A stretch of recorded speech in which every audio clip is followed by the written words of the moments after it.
हाँ भाई बच्चों, मैंने अभी पॉलिटिकल साइंस की ना 2 वीडियो बना के डाली थी आपके जो 12th वाले बच्चे हैं NIOS के।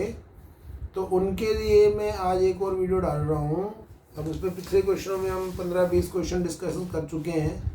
आज हम नए क्वेश्चन डिस्कस कर रहे हैं पॉलिटिकल साइंस के पेपर के। तो ये मेरे पास पेपर है आपका NIOS का लेटेस्ट पेपर है, इसी को मैं डिस्कस कर रहा हूँ। सारे बच्चे यानी कि आराम से इसको सुनना, बार बार वीडियो देखना, लाइक करना, शेयर करना अपने मित्रों में भी, और चैनल को सब्सक्राइब जरूर करना ताकि मैं भी मोटिवेट होकर और वीडियो बनाता रहूँ, ठीक है ना।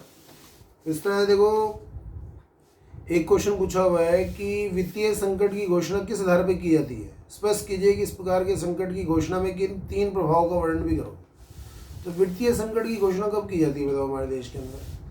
भाई जब कोई फाइनेंशियल इमरजेंसी कहते हैं इसको, और हिंदी में कहते हैं वित्तीय संकट। तो वित्तीय संकट तब होता है जब देश के अंदर पैसे की कमी हो जाए, ठीक है ना। जब जैसे अब कोरोना वायरस आ गया, अब कोरोना वायरस आने से देश के सारे पैसे कोरोना के संकट को निपटने में लग जाएंगे, तो देश का खजाना खाली हो गया। अब इसमें क्या होगा, जब सरकार के पास सरकारी खजाने में भयंकर पैसों की कमी हो जाएगी तो उसको हम वित्तीय संकट बोलेंगे कि वित्तीय संकट आ गया। तो ऐसे में जो राष्ट्रपति है ना, वो क्या कर सकते हैं, वित्तीय संकट डिक्लेयर कर सकता है कि हाँ भी हमारे देश में पैसों की कमी आ गई है, अब हमें क्या करना है। तो उसके क्या प्रभाव होंगे, तो यानी कि वित्तीय संकट डिक्लेयर किया जा सकता है। इसके 3 प्रभाव निकलेंगे। पहला कि सैलरी कम कर दी जाएगी सारे कर्मचारियों की, मंत्रियों की सैलरी कम की जा सकती है, और यानी कि जो होता है सरकार अपने खर्चे कम कर सकती है। तो 3 तरीके से सरकार इस संकट से निपटती है।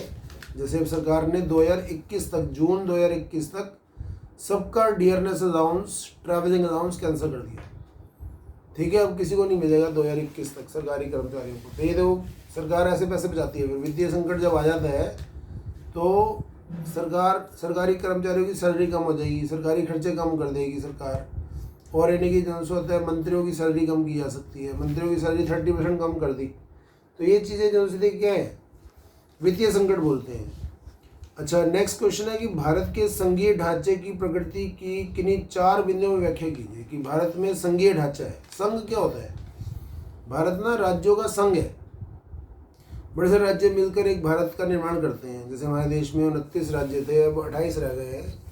तो जो होता है इतने राज्यों का संघ है, 28 राज्यों का संघ है। तो कैसे पता लगेगा कि भारत का संघीय स्वरूप है, क्योंकि देखो पूरे भारत में जो होता है क्या 28 राज्य हैं, और यहाँ पर ना लिखित संविधान है, और कोई भी राज्य जो होता है अपने बलबूते में इस संविधान को नहीं बदल सकता। तो हमारे देश के संघीय स्वरूप की पहली विशेषता क्या है कि लिखित संविधान है और कठोर संविधान है, इसको बदला नहीं जा सकता। और तीसरा, संघीय व्यवस्था का एक और क्या नियम होता है कि शक्तियां बटी होती हैं। केंद्र और राज्य सरकारों में शक्तियों का बंटवारा होता है। जैसे मैंने बताया था 3 सूचियां होती हैं। एक संघीय सूची होती है जिसमें 97 सब्जेक्ट है, जिसपे सेंट्रल गवर्नमेंट यानी कि केंद्र सरकार कानून आती है। एक है जो सी राज्य सूची जिसपे 66 विषय दिए हुए हैं, उस पर राज्य सरकार कानून आती है। और एक है समवर्ती सूची जिसपे राज्य और केंद्र दोनों कानून बना सकते हैं। तो इसको संघीय स्वरूप बोलते हैं। भारतीय यानी कि जो होता है संसद का संघीय स्वरूप बोलते हैं। तो संघीय स्वरूप में क्या हुआ है, केंद्र सरकार राज्य सरकारों में शक्तियों का बंटवारा हुआ पड़ा है, लिखित संविधान है और कठोर संविधान है, और यानी कि जो होता है शक्तियाँ जो होती हैं इस तरह से बटी हुई हैं कि हर कोई अपने क्षेत्रों में काम करता है, और कोई अपने क्षेत्र से बाहर जाकर कोई काम नहीं कर सकता। सबको शक्तियाँ कहाँ से मिलती हैं, संविधान से मिलती हैं। तो ये संघीय ढांचा है, ये सब चीज़ें बताती हैं। अच्छा, भारत के राष्ट्रपति की 4 विधायी शक्तियाँ बताओ। भारत के राष्ट्रपति की 4 विधायी शक्तियाँ कौन सी हैं बताओ। 4 विधायी शक्तियाँ कौन सी बताओ। विधायी शक्तियाँ मतलब क्या होता है, कानून बनाने संबंधी। अरे वो कोई भी पहला क्या है कि कोई भी कानून जो भारतीय संसद में पास होता है वो तब तक कानून नहीं बनेगा जब तक राष्ट्रपति उस पर सिग्नेचर ना कर दे, पहला। और दूसरा, जो अगर जो होता है राष्ट्रपति चाहे तो किसी मुजरिम की सज़ा को भी माफ़ कर सकता है। किसी मुजरिम के मृत्यु दंड को आजीवन कारावास में बदल सकता है। और कोई भी कानून राष्ट्रपति के सिग्नेचर के बिना कानून बनेगा ही नहीं। और एक और है कि कोई भी लोकसभा के अंदर जो मनी बिल होता है, धन विधेयक होता है, धन विधेयक, वो राष्ट्रपति की अनुमति के बिना लाया नहीं जा सकता। तो कुल मिलाकर ये विधायिनी शक्तियाँ हैं जिसमें कानून निर्माण संबंधी शक्तियाँ कहते हैं इसको। कानून निर्माण संबंधी शक्तियों में क्या है कि अगर कोई बिल लोकसभा राज्यसभा पास हो गया और राष्ट्रपति उस पर यानी कि जो सा होता है सहमत नहीं है, तो राष्ट्रपति उसको वापस भेज सकता है कि इसको पुनर्विचार करो इस पर। तो इस तरह से राष्ट्रपति की सिग्नेचर के बिना कोई भी कानून नहीं बनता है, ठीक है ना। तो एक और क्वेश्चन पूछा हुआ है कि चीफ मिनिस्टर के कार्य बताओ।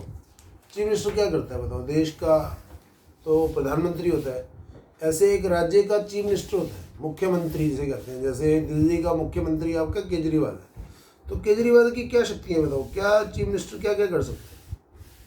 सबसे पहले चीफ मिनिस्टर क्या करता है, वो सबसे पहले अपनी यानी कि विधानसभा का अध्यक्ष होता है। विधानसभा की मीटिंग्स को क्या करता है, वो प्रिसाइड करता है। यानी कि जो सा विधानसभा के अंदर जो सा होता है क्या, उसके बाद उसको संबोधन करने की, उसको बुलाने की शक्ति है उसके पास। और यानी कि जो सा होता है क्या कर सकता है वो यानी कि जो सा होता है राज्य के अंदर जितने भी मंत्री हैं उनमें कामों का बंटवारा कर सकता है। मंत्रियों को कोई स्वतंत्र विभाग भी दे सकता है और मंत्रियों को उनके पद से हटा भी सकता है। मुख्यमंत्री जो होता है उसके पास पावर होती है कि वो विभागों का बंटवारा भी करता है मंत्रियों के बीच में, और चाहे तो उन मंत्रियों को अपने पद से हटा भी सकता है। सिर्फ राज्य के अंदर, पूरे देश के अंदर की बात नहीं हो रही। पूरे दिल्ली के अंदर जैसे केजरीवाल किसी मंत्री को बना भी सकता है कि तू भी शिक्षा मंत्री बन जा, जैसे हमारा मनीष सिसोदिया शिक्षा मंत्री है, और अगर केजरीवाल उससे नाराज़ हो जाए तो उसको हटा सकता है कि तू नहीं रहेगा, तो किसी और को बना देगा। तो इस तरह से किसी को हटा भी सकता है, किसी को। तो मंत्रियों में विभागों का बंटवारा करना, देश के लिए, राज्य के लिए नीति निर्माण करना। नीति निर्माण की जो संस्था होती है उसका अध्यक्ष भी वही होता है। अच्छा, सारे विभागों का नियंत्रण रखना, सारे मंत्रियों पर नियंत्रण रखना, अपनी विधानसभा पर नियंत्रण रखना, ये सब यानी कि जो सा किसका काम होता है, मुख्यमंत्री का काम होता है। तो मुख्यमंत्री की 4 शक्तियाँ यही हैं कि सबसे पहले वो अपने मंत्रियों का चुनाव करता है। तो मुख्यमंत्री को चुनता कौन है, गवर्नर। राज्य का गवर्नर चुनता है उसको। जिस पार्टी को सबसे ज़्यादा सीटें मिलती हैं राज्य विधानसभा चुनाव में, उसके नेता को क्या बनाया जाता है, मुख्यमंत्री बनाया जाता है। तो मुख्यमंत्री क्या करता है, अपने मंत्रियों को चुनाव करता है, उनमें विभागों का बंटवारा करता है, और चाहे तो किसी भी मंत्री को उसके पद से हटा भी सकता है, नए मंत्री को रख सकता है। नीति निर्माण वो करता है। अच्छा, देश के राज्य के जो पैसे होते हैं, धन नियंत्रण है, उस पर भी यानी कि जो सा होता है क्या, वही फैसला करता है कि क्या करना है क्या नहीं करना है। वैसे तो विधानसभा बिल पास होता है, लेकिन जो सा होता है सारे मुख्य नीतियाँ किसकी होती हैं, चीफ मिनिस्टर की होती हैं। अच्छा, एक क्वेश्चन पूछा है, सुशासन के 4 विशेषताएं बताओ। सुशासन क्या होता है, गुड गवर्नेंस, अच्छा शासन।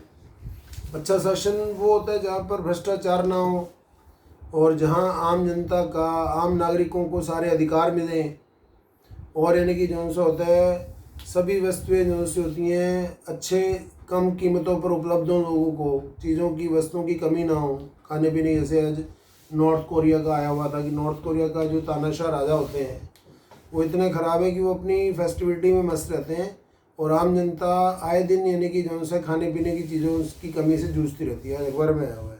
तो ये अच्छा शासन नहीं कहेंगे इसको। अच्छा शासन तब माना जाएगा जब भ्रष्टाचार ना हो, सारे सरकारी कर्मचारी और मंत्री जनता की सेवा के लिए काम करें, और खाने पीने की वस्तुएं और अन्य जरूरी वस्तुओं की देश में कमी ना हो, उचित दामों पर मिलती हों, और यानी कि जो सा होता है क्या, जनता की भलाई के लिए शासन चलाया जाता हो, और कोई भ्रष्टाचार ना हो, रिश्वतखोरी ना हो, ठीक है ना, लोग अपनी ईमानदारी से काम करते हों, उसको हम कहेंगे गुड गवर्नेंस, अच्छा शासन कहेंगे हम, ठीक है ना। तो मानवाधिकारों की 4 विशेषताएं बताओ। मानवाधिकार की 4 विशेषता क्या है कि मानवाधिकार जो से मानव से जुड़े हुए अधिकार है। तो पहले बताओ मानवाधिकार होते क्या है। तो मानवाधिकार का मतलब होता है ऐसे अधिकार जो हर मनुष्य को मानव जाति का सदस्य होने के नाते मिलने ही चाहिए, चाहे वो जिस मर्जी जाति, धर्म और संस्था का क्यों ना हो, ठीक है ना। तो इस तरह से इसको कहते हैं मानवाधिकार। तो मानवाधिकार की विशेषता क्या है कि मानव के लिए मिलते हैं, और मानवाधिकार समाज में रह के मिलते हैं, समाज से परे कोई अधिकार नहीं होता। और मानवाधिकार जो सो होता है मानव के भलाई के लिए होते हैं, और मानवाधिकार जो सो होता है मिलने से मानव अपना सुखी और जीवन व्यतीत कर सकता है और अपने जीवन का उच्चतम विकास कर सकता है। तो मानवाधिकार जो से होते हैं उसके बिना बंदे का जीवन नहीं रहेगा, वो गुलामी का जीवन जिएगा। तो इससे मानवाधिकार मानव सभ्यता के विकास के लिए बहुत जरूरी है। धन्यवाद। ये क्वेश्चन सारे सुन लेना एक बार अच्छी तरह, ठीक है। Thank you very much.